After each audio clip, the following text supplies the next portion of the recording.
What is good, Attribution fans? Back again, once again, for another episode of Attribution Radio. I'm your host, Karthik, and we got a fire episode here today. We got a few big-time names in the marketing space here on the pod, including Sean Grenold, Mike Andrews, Karthik Ravishankar, Arika Ho, and Jamie Arneson, analytics consultants, analysts, and growth consultants, respectively, to talk to us about one simple, beautiful thing. It's a very personal, very important thing. Hell, it's a family motto. Are you ready, Jerry? I'm ready. Just want to make sure you're ready, brother. Here it is. Show me the money. Shout out to Jerry Maguire, and like one of the greatest scenes in cinematic history just pointed out, growth marketing is all about the money. And like the pod is about to explain to us, having the right measurement is everything when it comes to growth.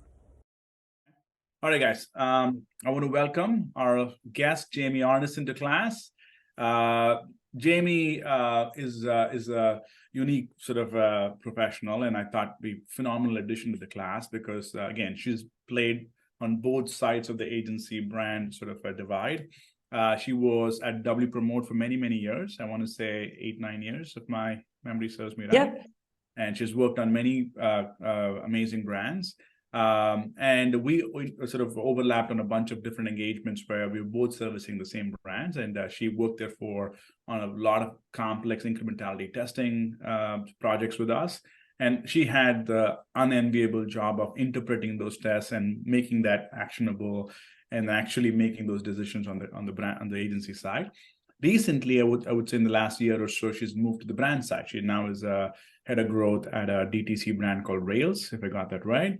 So she has a unique perspective now. Now, been an agency leader, moving to the brand side, leading growth for them.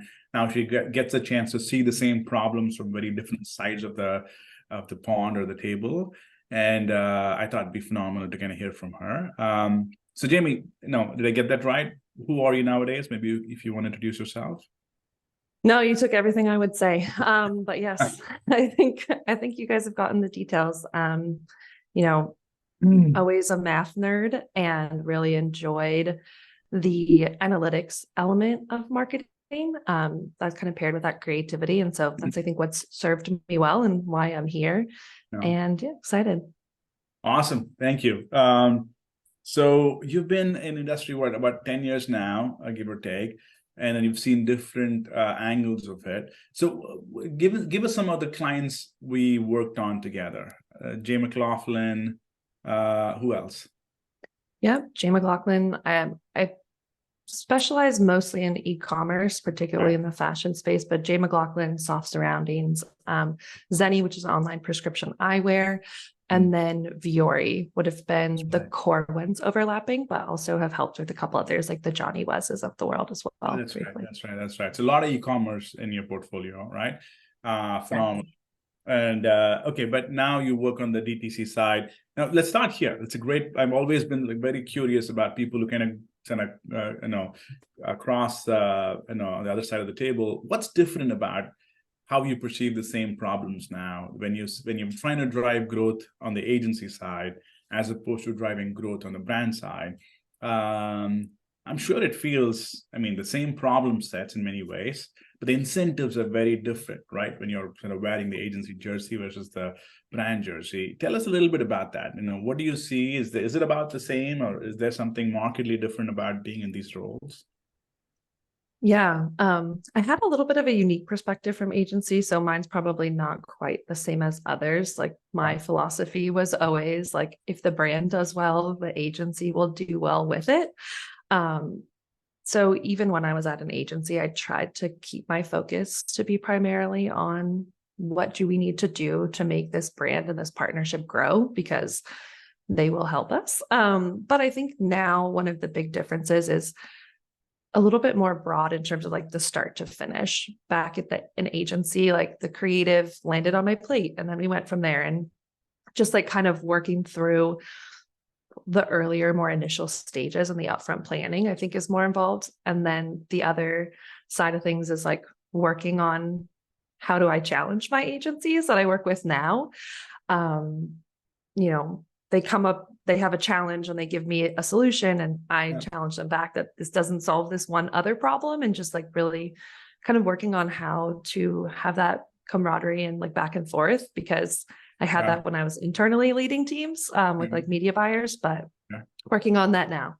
Okay, hold on. So I've got a few agency leaders here, if they're still here. Randall is, I think, an analytics leader in an agency called Socium. Mike Andrews is an analytics leader from, he's got a lot of agency in his blood. Who else am I missing here? Sean is an agency guy himself. Okay, so a lot of agency folks in the class. How do you build a partnership? What's a good, now you're on this side. Imagine one of these guys kind of servicing your account. How would you ask them? How would you advise them? What's a good way to challenge and build a partnership to get the best outcomes for the engagement? What's your 2 cents? Yeah, I'm a big fan of direct feedback and kind of giving context and why I am thinking a certain way, just so that they can hopefully get an understanding of where I'm coming from and challenge them on what additional solutions. And I've always kind of worked on, because I probably have a better media inside knowledge than those that are working in-house right now. Just trying to explain like all the different thought processes that I've had, and then be like, this is where I'm at. And just try to make sure that they understand when I say no to something, or like, I don't love that idea. I'm not just saying I don't love that idea. I'm saying, here's the things it solves, and here's the 3 things that it actually makes worse. And like, what are we going to do about that? Context is such a big unlock, right? Mike and Sean, do you find that? Is there angles that you would explore here where you don't get enough context from the brands, and it's just sort of a tiny flaw between what's being handed to you? Is there some angles there that you'd love to explore? Go ahead, Sean. Oh yeah, I was talking to someone yesterday, and like, there's no worse feeling than getting on a call with a client when you like the metrics you're reporting on are positive, but they don't align with like whatever the client's seeing and the client's looking at. So if you had a good week and the client had a bad week, and then like there's this like conflicted energy. So completely context is kind of everything, and trying to like make sure you're optimizing towards whatever your client's looking at in order to, I think someone else said it, to make your client look good. So just make sure you're in step in line with that, I think is, really the whole game. Yeah, I totally agree. And when I was on agency side, we always had like back-end access. We could see full, what is the business doing? And I think that was really helpful for the team to have like actual context of like, oh, our ROAS says it's up, but actually we're down by 10%. That has a much more fruitful conversation than being like, all the metrics are amazing. And that's kind of why we're here, right? Of like, the metrics can look good, but they're all potentially pulling off of the same users and nothing's that incremental. So being able to like harness that was so helpful for the clients to like validate and trust my opinion. And then also for us all to action on them together and like have deeper conversations than just ROAS looks great, was huge. Yeah. In my case, I would say it's my experience. It was somewhat common when you're coming in with a background in advanced analytics that you're going to have to kind of pull the team forward a little bit, both the client and if I'm working with another agency like a media agency, and I'm an agency person myself leading the analytics, I have to be a teammate and a counterpart to them. So first and foremost, whatever we're going to propose to the clients in terms of measurement analytics road mapping, I'm also pre-reading that with the media agency, walking them through it. There's a little bit of education involved, making sure that they're comfortable with it so that we're not looking at just surface level metrics and making decisions on that, that we're starting to get conditioned to dig a little deeper. It helps tremendously if you're building relationships with those people in meaningful ways. I would often just go hang out at the other agency's office a couple of days a week, just so I could physically be around them. Occasionally be invited to their happy hours, those kinds of things. It's the more that you can establish an interpersonal relationship with people, the more they'll feel like you're not just from some other tribe or wearing some different colored jersey, that you're all part of a bigger team. Jamie, how hard is it to provide transparency? Is it like a legal battle? Is it like a cultural battle? What are some of the challenges to provide transparency to your agency partners so they can do a better job, have more context, as Sean and Mike and yourself are articulating? Do you have some POVs on that?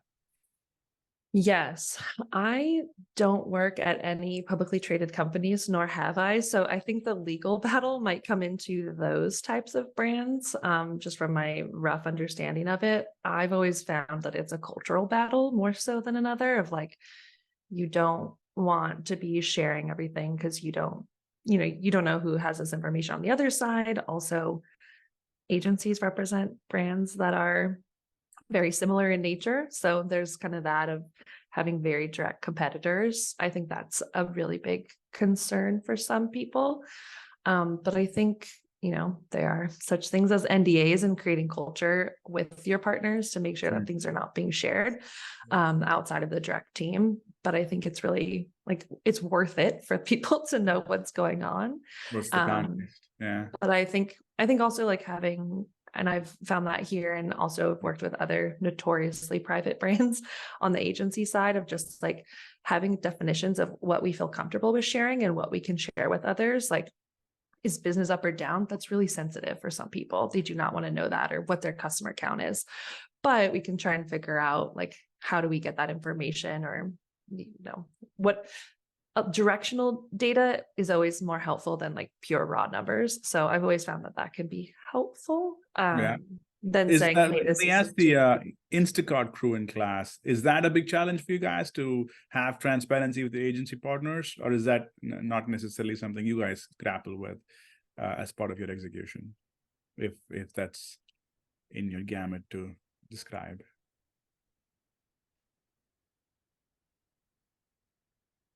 Yeah, I can. I'm not sure I can give the full context, but yeah, so it definitely is a big legal battle right before we get to that stage. I've had probably 3-4 months involved in just getting the legal things done before we can get to that stage. But once it is done, I think agency partners are very transparent, and it kind of becomes a good partnership when there is more transparency, and it goes both ways. So we understand their methodologies and they understand our methodologies, and it kind of increases the confidence in the overall measurement. But yeah, I think getting to that requires a lot of effort, not just between say a data science or marketing analytics team and the agency team, but lot of sub teams after that. Right. Okay, let's get into the incrementality side a little bit, Jamie. Okay, now we worked on a ton of incrementality tests. You mentioned a lot of e-commerce brands. We don't have to name the brands themselves. What is the one test that sticks in your memory that even today you're that was either hard or interesting or blew your hair back, or give us a practitioner's perspective of incrementality testing. What's best memory for you? Yeah, I think one of the most interesting tests came, weirdly enough, from non-brand search. And what was weird about it is that I had done many non-brand search tests before, and we had always found it to be a highly incremental and really valuable place in the media mix, and something that should be weighted. But for a brand that spent a very good percentage of their budget on non-brand search, we ran this test and it came back 9% incremental, which was kind of shocking, considering how heavily invested they were in that particular tactic, and also just how different that number was. So what was interesting is we just had to dive in and try and get context and work with our analytics partners and work with, the media buyers to get a better, deeper understanding of what could possibly be happening here. And certain things that we unearthed was we were buying a lot of media in DV360 and using a lot of audience lists for in-market targeting very aggressively. That happened to very directly overlap with our non-brand search in terms of audience and strategy. So potentially those two combined together were not very helpful. And then also we found that a lot of existing customers were converting off of non-brand queries, which is really interesting because you would think that they would have brand affinity. And that was like a whole other challenge of like, how do we get this potential challenge to change?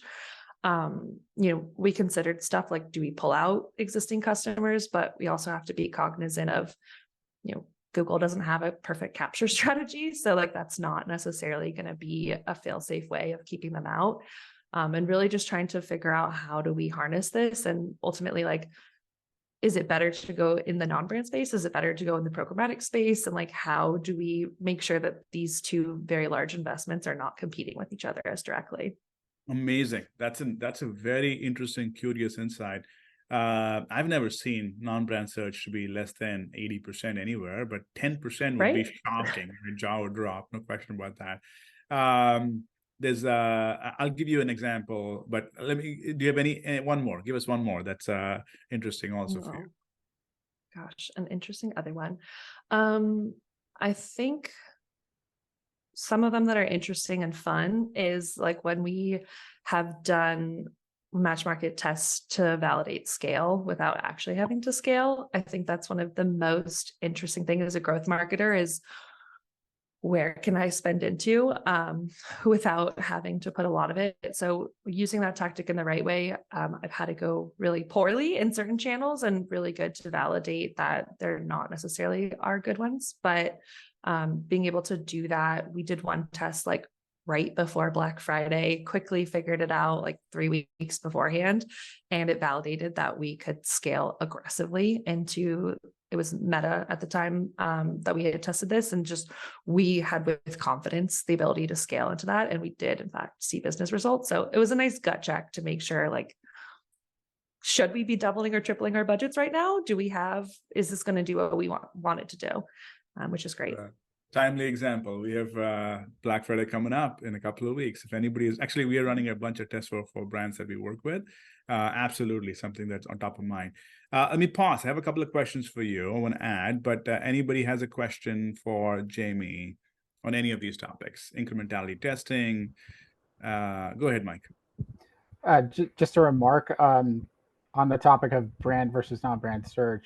I understand the dilemma you had with kind of two channels almost competing against each other, but in a way, years back, I ran into a similar situation with a non-branded search campaign, and after discussing with the clients and the agency teams, what we realized and eventually landed on was the solution to separate our search terms more pragmatically in a way that was more relevant to the customer journey. For instance, we found that there were, on the whole, brand search was more like a lazy person's navigation to the brand site, and is primarily used by people that were already familiar with the brand, which in fact had a pretty high degree of brand awareness, but not so much product awareness. So when we found keywords and phrases that included maybe the brand name and a product name, response and conversion was different for those. So we separated them, instead of brand, non-brand, into buckets that were more like navigational versus intent driven. And so by restructuring our campaigns that way, we were able to not only kind of map the search journey more closely to the consumer journey, but we were able to optimize them that much more effectively. And after we did that, we saw our non-brand, our intent-driven search climb from mid double digits in incrementality to over 100%. Thanks. That's very interesting because of the blend of brand and non-brand mixed together. The incrementality estimates really, wow, that's phenomenal. If people are listening to this is a great case study for taxonomy as to why you need clean taxonomy that reflects your business and how you make decisions. It's a fantastic example, Mike. Okay. Any other questions? No, Jamie, I'll give you one example. Go ahead, Arika. Yeah, actually, the first story shared, Jamie, is very interesting. I want to know a little bit more what's the aftermath. Like after finding there's like a high overlapping customer groups? Like, do you do separate like their campaign and then like test it further to get like what is the true incrementalities for the target audience? Yeah, the aftermath on this one was to significantly reduce their programmatic spend. And yes, there was follow-up tests to revalidate, but kind of after the analysis, they figured that this was the best path forward. Also, just a level of the leadership had always been in a non-brand space. So it makes sense when they're like, we've got to pull back. They are the most comfortable with non-brand. So even though it's a question in terms of like the triage of advertising, which one's more effective to go about, that was kind of the approach. And then similar-ish to Mike, but there was some element of revamping just in general, like how do we make better landing page experiences? Like how do we potentially like separate some ad groups differently? And then kind of they continue to rerun tests and validate that. So I know it's in a better place now, but that was a little bit of the short-term aftermath. Awesome. There's one example you might appreciate. I'm just sharing so that the class might also kind of see how it might. One question I have for you, I'll say this and give you the follow-up question is, I had a branded search test, okay? Sometime in some place in Germany. And it's a very clean test. I've run branded search tests 100 times, right? So it's 100 times of an exaggeration, but many times. It's one of the more simpler incrementality tests to design and run. This one was Germany for a spirits brand, like, it was, sort of they had a retailer for spirits, like, wine and whiskey and whatnot, right? And I'm turning off the branded search. I'm expecting the volume to drop in the regions in Germany where I turned off the branded search. It did the opposite. It was a clean read where all the markets inside that cell went up by 10% as opposed to going down by 10% or whatever. I'm like, this makes no sense. Clearly, I'm wrong, and I'm trying to cut the data 15 different ways. Every cut that we did, in fact, Bharti was part of that analysis that we did, it all seems to be pointing up. And I'm like, I can't explain this read. How can I go and tell people when you stop spending on branded search, your results will get better by 10%. Your overall business will grow by 10%. It was so confusing. And I'm like, eventually said, you know what, let me just like go try it out myself. So I sort of VPN'd into Germany and I said, okay, let me go search for this brand.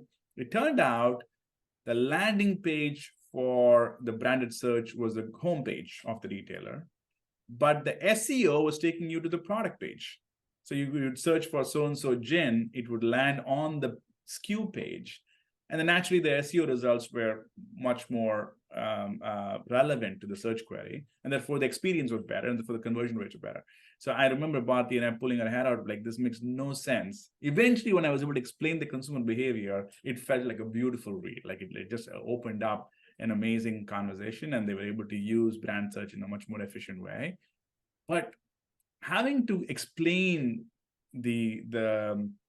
tell the story as to why the results make sense is such an art, right? I've never been able to like really put that in a box and just make it math. What's your experience? Maybe both Mike and you can speak to it. What is your experience on storytelling? How important is it in the practice you guys live and breathe every day? Yeah, I think it is important, at least to understand the factors and go through it. Not every interesting read has the best story that ends up getting told. I think sometimes it's just, okay, our reach is not getting incremental here. But I think it's really important for us to learn as much as we can in order to make changes. So if something's not making sense, usually there's more to be digging into. So, I think a lot of my role in the past as well was like getting leadership to understand these complex mathematics, both, my boss, but also leadership at the client side. And so being able to break things down and have them understand it, even if incrementality wasn't the top of their, prioritization list as a CEO, it was really important so that we could all align. And I think some of the best outcomes as businesses is when we could tell the story and educate, particularly to those people that make decisions and explain what's going on. Mike, do you have an example? How does storytelling play a role in your career growth and journey and whatnot? What's your POV on that? Well, I think you touched on it, Modern, which is when there are things that surface in test results or incrementality results that just defy explanation. Examine the user journey, see what the experience is like, because so often you can have a broken experience on the other side of advertising, that it doesn't matter how effective your campaign is if it lands somebody at a place that causes cognitive dissonance, they're going to bail immediately. So you have to look into that, and I think that's part of the process. You start spinning off hypotheses about why this could have happened, and you chase them down. And I can't put a figure on it, but frequently the explanation lay in that part of the customer experience or some dimension of it that we hadn't anticipated. Right.